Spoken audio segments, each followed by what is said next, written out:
Les jumeaux à la grosse tête. Dans un petit village reculé d'Afrique de l'Ouest, vivaient deux jumeaux, Kofi et Kwaku. Dès leur naissance, tout le monde les avait remarqués. Mais pas pour les bonnes raisons. Ils avaient une particularité physique que nul ne pouvait ignorer. Une grosse tête. Vraiment grosse.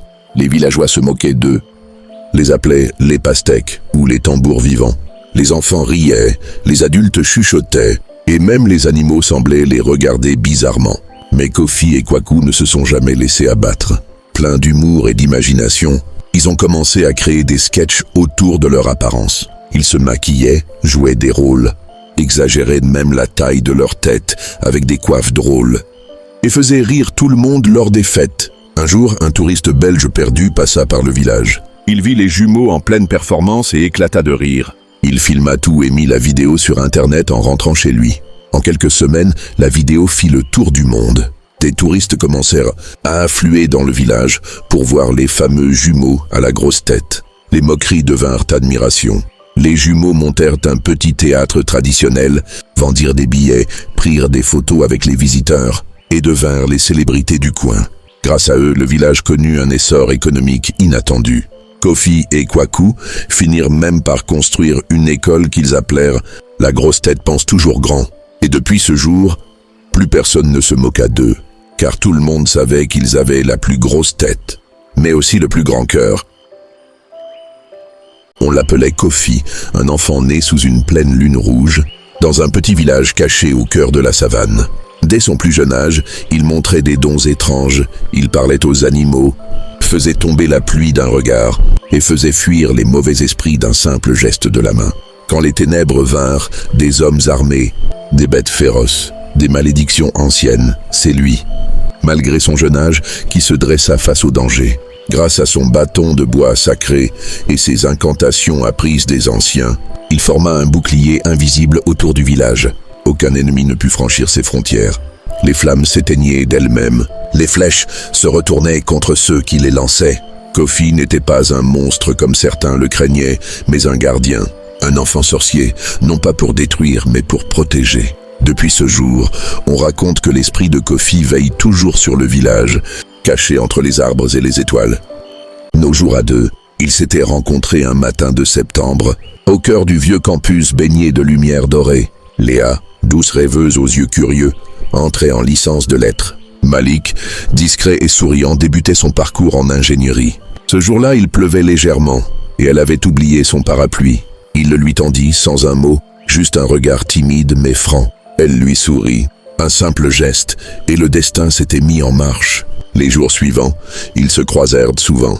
À la cafétéria, à la bibliothèque, dans les couloirs silencieux. Peu à peu, les regards devinrent des mots, les mots des rires, et les rires des promenades tardives. Ils partageaient leurs rêves, leurs peurs, leurs ambitions.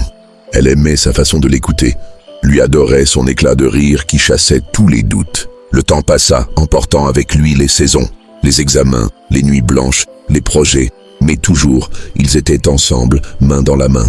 Le monde autour pouvait changer, mais leur amour restait constant, comme un doux refrain qui ne cessait de grandir.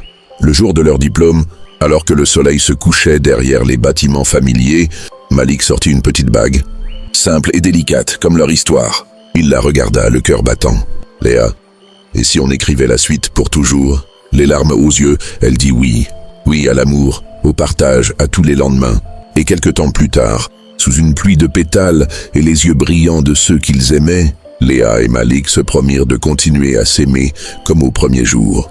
Parce que parfois, les plus belles histoires commencent sous une pluie fine et ne s'arrêtent jamais. L'espoir venu de loin, dans un petit village reculé du Sénégal, vivaient Aïssatou et Mamadou, un couple uni par l'amour mais éprouvé par la vie. Chaque jour, ils luttaient pour subvenir à leurs besoins.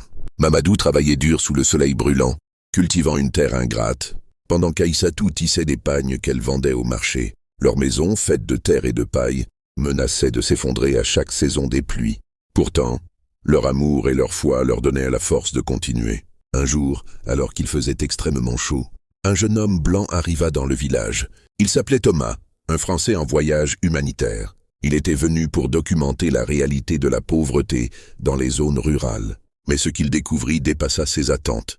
Touché par la dignité d'Aïssatou et Mamadou malgré leurs conditions de vie précaires, il décida de leur consacrer plus que quelques photos. Il revint plusieurs fois au village, apportant des vivres, de l'eau potable et surtout une oreille attentive. Il apprit leur histoire, leur courage, leurs rêves étouffés par les circonstances. Thomas n'était pas riche, mais il avait un cœur immense. En rentrant en France, il lança une campagne de dons en ligne, partageant l'histoire du couple avec des milliers de personnes. Les réactions furent bouleversantes. Quelques mois plus tard, grâce aux fonds récoltés, il revint dans le village, cette fois avec des billets d'avion et un projet, offrir à Mamadou et Aïssatou une nouvelle vie. Ce fut un choc pour eux, presque irréel. Ils n'avaient jamais quitté leur village, jamais rêvé aussi grand. Arrivés en France, tout était différent. Le climat, les maisons, la langue. Mais Thomas ne les laissa jamais seuls. Il leur trouva un petit appartement, les aida à apprendre le français, à trouver un emploi digne. Aïssatou devint couturière dans un atelier et Mamadou, employé dans une entreprise de jardinage. Avec le temps, ils devinrent un exemple d'intégration, toujours reconnaissant mais surtout heureux. Un amour ancien, forgé dans la misère, éclata dans une vie nouvelle pleine de lumière. Thomas, de son côté, gagna 2 membres dans sa famille de cœur. Et tous les 3, liés par une histoire improbable, ne cessèrent de répéter que parfois, l'espoir vient de là où on ne l'attend pas.